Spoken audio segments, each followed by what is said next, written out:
I figured I'd go ahead and show you guys my garden. This is my garden right now. I've dubbed it the basement garden because I can't really get my garden started outside yet. I still have dirt to buy, I still have ground to prepare. So I'm hoping within the next couple of weeks, if this wind and rain will stop for just a little bit, if I could maybe get some work done on that. We don't have a truck still, but I just figured, hey, I'll show you guys, give you guys a garden tour of my lovely garden. Isn't it glorious? That is my lovely garden right next to the water heater. So let's take a closer look. We'll start at the bottom and move to the top. So down here at the bottom, I have my 3 blueberries. Pardon if the light is not super kind to my camera. My blueberry bush here, one of them has open blossoms that I've been hand pollinating. So this one right here is the blue crop with the flowers. Hardy Blue here has some flowers that are just starting to come up. And then the one in the back has just started barely producing some little baby flower buds. That one is Hardy Blue. This one is a boysenberry. These 2 are Persian mulberries. And this one is a black beauty mulberry. I learned a hard lesson with these. I have never ordered trees before.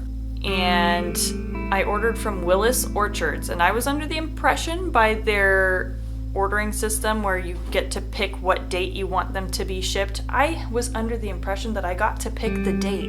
You don't get to pick the date with Willis Orchards. They will send their fruit trees at the latest March 15th apparently. And so I was expecting these to come in the first week of May, and they came March 18th. So I was a bit shocked when they arrived, sitting on my porch soaking wet. Apparently I got an email that my phone didn't feel like I needed to know about, so they came completely a surprise, and I opened it up and all 3 of these blueberries were completely out of hibernation. So I was really disappointed that they sent me trees so early and that they were out of hibernation. So here they are down here sucking up one of my only 2 growing lights that I was planning to use for starting all of my garden crops. So now I've got them all squeezed under one light up there, and I've got an old aquarium light trying to provide some light for my starts in hopes that they will actually start. So we'll see how that goes. I'm hoping that we'll start having fine enough weather that I can put these in the ground. But we've been having some incredibly hard winds, and it's been dropping below freezing back and forth, so I'm like, they're already out of hibernation, I don't know what to do. So we'll figure that out as we come to it. So in here, these are my fresh starts. They'll have their little labels.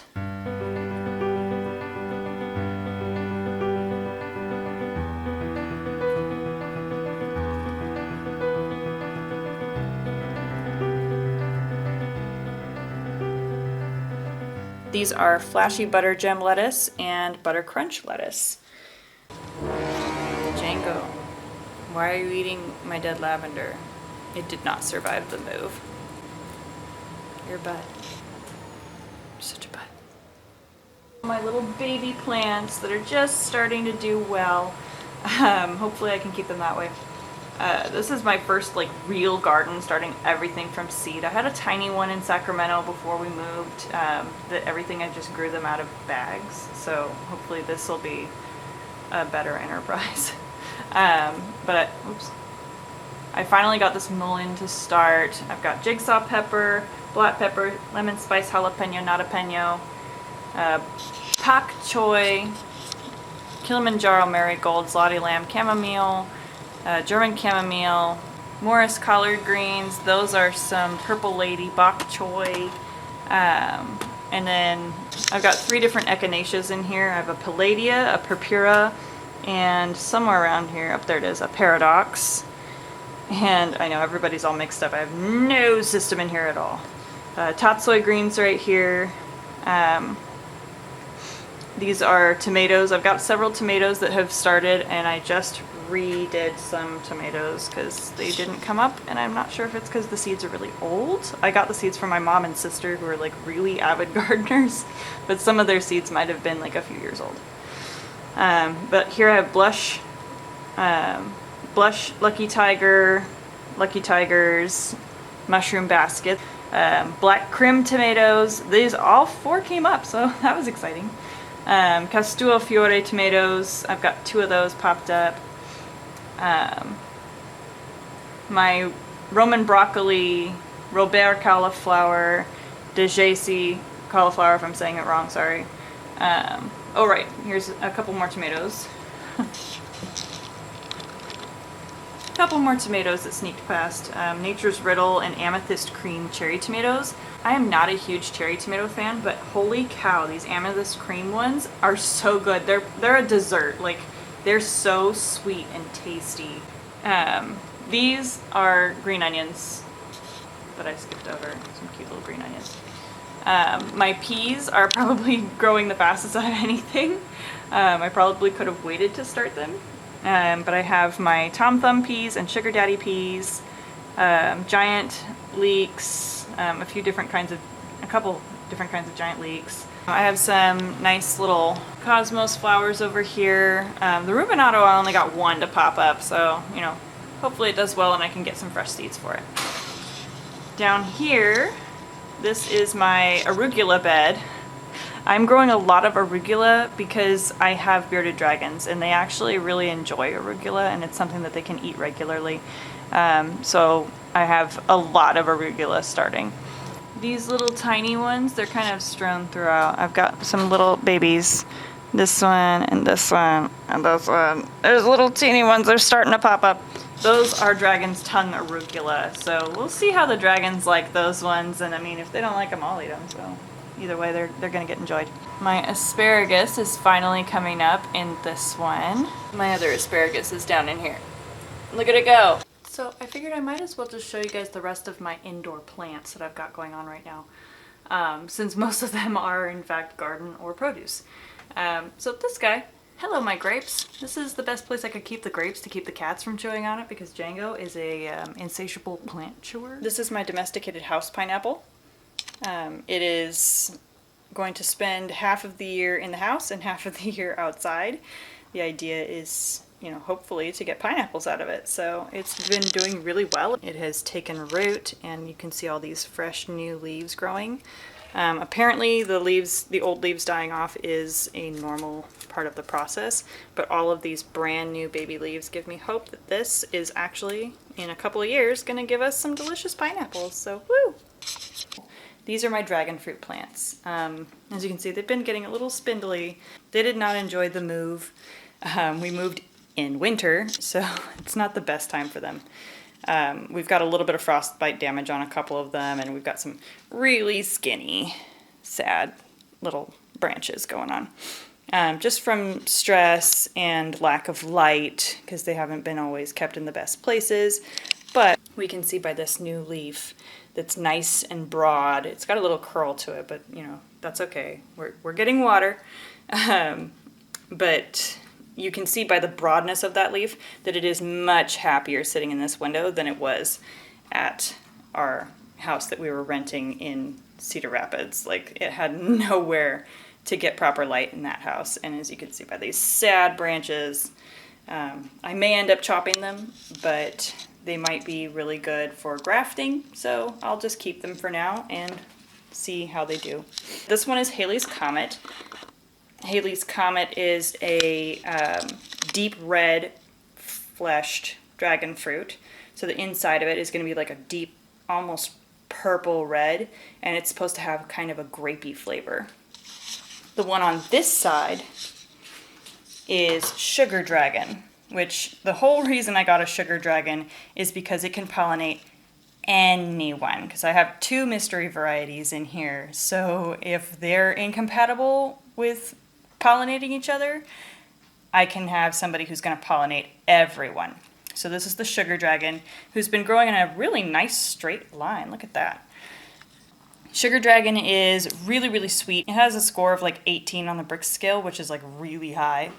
It has a small dark red fruit. So that should be really tasty when it comes into fruit. Hopefully I can get it to fruit this year. This is a piece that broke off of the one of my mysteries when we were moving, so it just got put in there. And those are green onions because I had available space for green onions to stick them in the ground. The one on this side is another break off from Lisa, who we will talk about next. This is Lisa. Lisa is doing pretty well. Look at that beautiful new branch. It's nice and thick. It's a little marbled, so we'll make sure to give her a little extra water. But it is looking so very nice. This powdery white texture, this is supposed to be here. Like, this is part of Lisa's natural skin tone. So it's supposed to look like that. But Lisa is supposed to be a medium, kind of a pinkish red fruit. So the inside is a pinkish red and have notes of strawberry flavor. These three are all mysteries. So I've got 1, 2, and 3. There's 2 plants of mystery variety 1 and 1 plant of mystery variety 2. This one right here, with this very sad spindly branch, like I said, the move it didn't enjoy. I'm thinking that these are different varieties. Who knows, they may be the same variety, but they do have some slight variations. For example, this particular one is a little more cupped than this one. See how flat and flush this one is? This one is also a paler green. This is variety 1 and this is variety 2.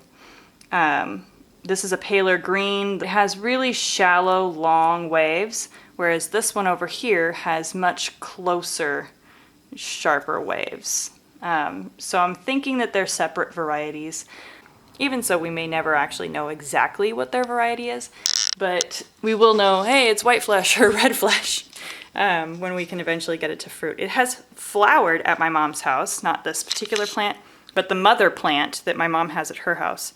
It has flowered but never fruited because we never actually took the extra care to make it properly have a good home. This is how it's supposed to be up on a trellis and everything, so hopefully this one will actually fruit. And yes, those bars, I don't know what my cat Itty Bitty's deal is, but she wants to lay in this pot. That one she leaves alone. She wants to lay in this pot, so those are to get her to stop laying in my pot. Well, I hope you guys enjoyed our indoor garden tour, and I'm hoping that sometime soon we will be able to give you guys an outdoor garden tour of what's actually growing when we can put it outside. So hopefully that'll be soon, and we'll make sure to post a video and keep you guys updated on that. I need to definitely get started on that because it is almost April. So wish me luck. I've got a lot to do, and see you next time.